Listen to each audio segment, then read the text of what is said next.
பிரியமானவர்களே, ஆண்டவரும் அருமை ரட்சகரமாக இருக்கிற இயேசு கிறிஸ்துவின் இனிய நாமத்தினாலே மற்றும் நல்ல காலை பொழுதிலே உங்களை சந்திப்பதிலே நான் அதிகமாய் மகிழ்ச்சி அடைகிறேன்.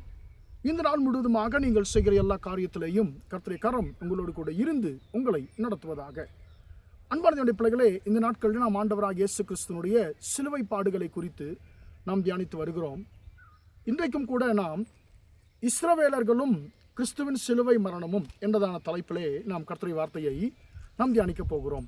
அன்பான இஸ்ரவேலர்களையும் ஆண்டவரையும் பிரிக்கவே முடியாது.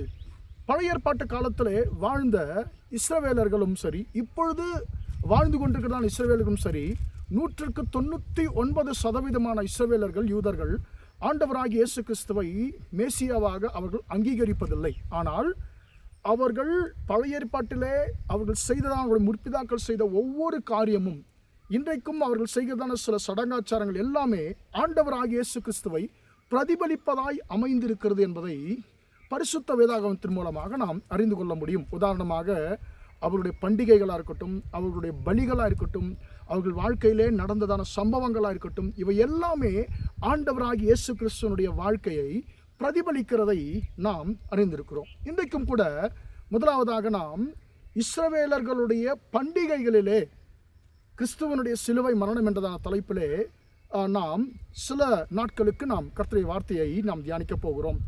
இஸ்ரவேலர்களுக்கு கர்த்தர் செய்யும்படி கட்டளையிட்ட பண்டிகைகள், அனுசரிக்கும்படி கட்டளையிட்ட பண்டிகைகள் மொத்தம் 7 பண்டிகைகள்.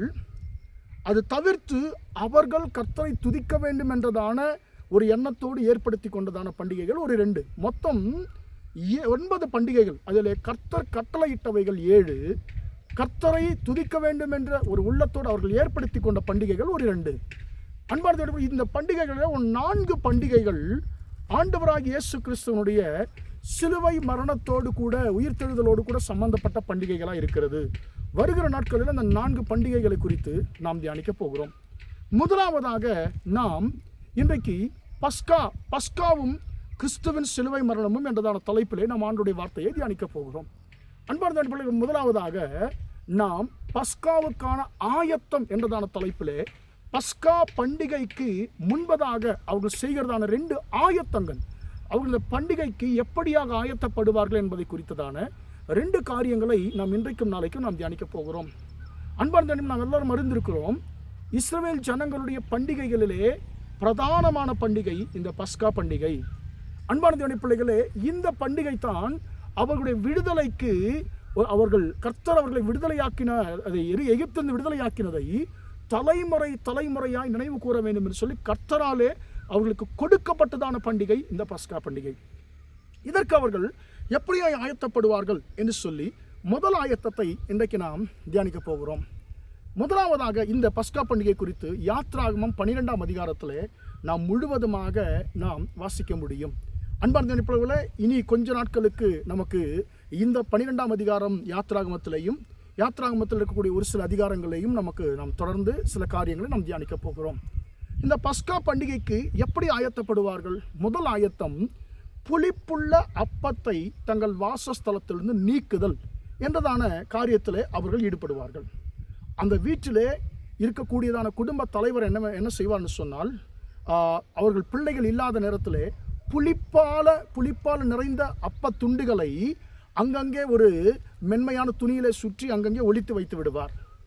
இப்போ ஆபீப் மாதம் 10ஆம் தேதியிலிருந்து 14ஆம் தேதி வரைக்கும் அவர்கள் சில சடங்குகளை செய்வார்கள். இப்போ அப்பா என்ன செய்வார் என்று சொன்னால், அன்பார்ந்த பிள்ளை, இந்த ஆபீப் மாதம் அந்த 10ஆம் தேதி வரும்போது இவங்க என்ன செய்வாங்கன்னு கேட்டால், வெளியே தகப்பனார் வீட்டுக்கு வெளியே கூடாரத்திற்கு வெளியே நெருப்பை மூட்டி விடுவார். நெருப்பை மூட்டிவிட்டு பிள்ளைகளிடத்தில் சொல்லுவார், பிள்ளைகளே, நாம் பஸ்காவுக்கு ஆயத்தப்பட போகிறோம், நம்முடைய வாசஸ்தலத்திலே புளிப்புள்ள அப்ப துண்டுகள் எங்காவது இருக்கிறதா என்று சொல்லி நீங்கள் போய் தேடுங்கள் என்று சொல்லுவார்கள். தகப்பன் சொல்லுவார். பிள்ளைகள் என்ன செய்வார்கள், தங்கள் வீட்டில் எங்கேயாவது புளிப்புள்ள அப்பத்துண்டுகள் இருக்கிறான்னு சொல்லி பார்ப்பாங்க. பார்த்து அவர்கள் தொடக்கூடாது, அவர்கள் அதை எடுக்கக்கூடாது, தொடக்கூடாது. பார்த்து தகப்பனத்தில் சொல்ல வேண்டும், அப்பா, இந்த மூலையிலே இந்த நாற்காலிக்கு கீழே, இந்த மேஜைக்கு கீழே புளிப்புள்ள அப்பத்துண்டு இருக்கிறது என்று சொல்லுவார்கள். இப்போ தகப்பன் என்ன செய்வார், அதை மென்மையான கோழி பறவையின் இறகையை கொண்டும் அது என்ன செய்வார்னு கேட்டிங்கன்னு சொன்னால், ஒரு மென்மையான ஒரு அந்த இறகை கொண்டு ஒரு ஒரு மர ஒரு பாத்திரத்தில் அந்த மென்மையான கோழி இறகினால் அந்த அப்பத்துண்டுகளை சேகரித்து கூடாரத்திற்கு வெளியே எரிந்து கொண்டிருக்கிறதான அந்த நெருப்பில் போட்டு விடுவார். இதனுடைய அர்த்தம் என்னவென்று சொன்னால், நமக்குள்ளே இருக்கக்கூடியதான பாவத்தை நாம் தான் கண்டுபிடிக்க வேண்டும்.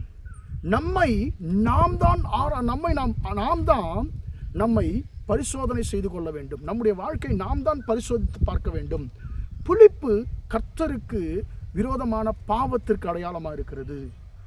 கூடாரம் நம்முடைய வாழ்க்கைக்கு, நம்முடைய இருதயத்திற்கு அடையாளமாக இருக்கிறது. அன்பான தேவனுடைய பிள்ளைகளே, அவர்கள் எப்படி ஆயத்தப்படுகிறான்னு சொல்லி பாருங்க.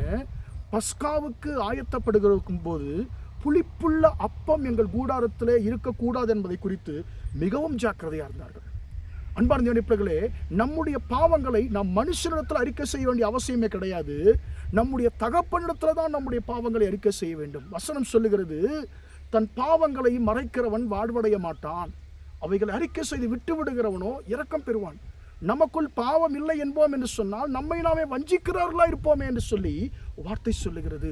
எனவே அன்பார்ந்த அடிப்படைகளே, பாவம் இல்லை என்று, எனக்குள்ள பாவம் இல்லை என்று சொல்லி ஒருவருமே சொல்ல முடியாது. அன்பான அடிப்படைகளே, இந்த பஸ்கா அந்த பண்டிகையினுடைய முதல் ஆயத்தம் நமக்கு என்ன சொல்லுகிறது?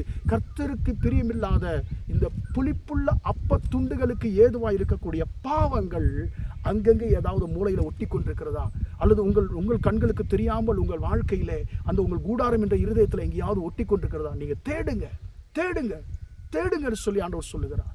அப்போ தேடி கர்த்தரிடத்தில் சொல்லும் பொழுது அவர் என்ன செய்வாராம்? யாருக்குமே தெரியாமல் மென்மையாக அதை, அந்த பாவத்தை, அந்த அப்பத்துண்டுகளை எடுத்து நித்திய அக்னியிலே அவர் போட்டு விடுவார் என்று சொல்லி இதை பிள்ளைகளுக்கு கற்றுக் கொடுக்கிறார்கள். அன்பான தேவனுடைய பிள்ளைகளே, ஆண்டவராகிய இயேசு கிறிஸ்துவின் சிலுவை பாடுகள் நினைவு கூறுகின்ற நாட்களிலே கர்த்தருக்கு பிரியமில்லாத காரியங்கள் நம்முடைய வாழ்க்கையில் இருக்கும் என்று சொன்னால், இந்த புளிப்புள்ள அப்ப துண்டுகளுக்கு ஏதுவாக இருக்கக்கூடிய பாவ காரியங்கள் நம்முடைய வாழ்க்கையில் இருக்கும் என்று சொன்னால், இன்றைக்கு ஆண்டவரை பார்த்து சொல்லும், ஆண்டவரே, இந்த புளிப்புள்ள அப்ப துண்டுகளுக்கு ஏதுவாக இருக்கிற பாவங்கள் எனக்குள்ள இருக்கும் என்று சொன்னால் அதை எடுத்து போடுங்க ஆண்டவரே.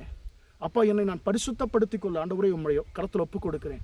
ஆண்டவரே, என்னை நீங்கள் தான் பரிசுத்தப்படுத்தணும் என்று சொல்லி ஆண்டவரத்தில் நம்மை நாம் ஒப்புக் கொடுப்போமாக. நம்முடைய பாவங்களை கர்த்தர் வெளியரங்கமாக்க மாட்டார்.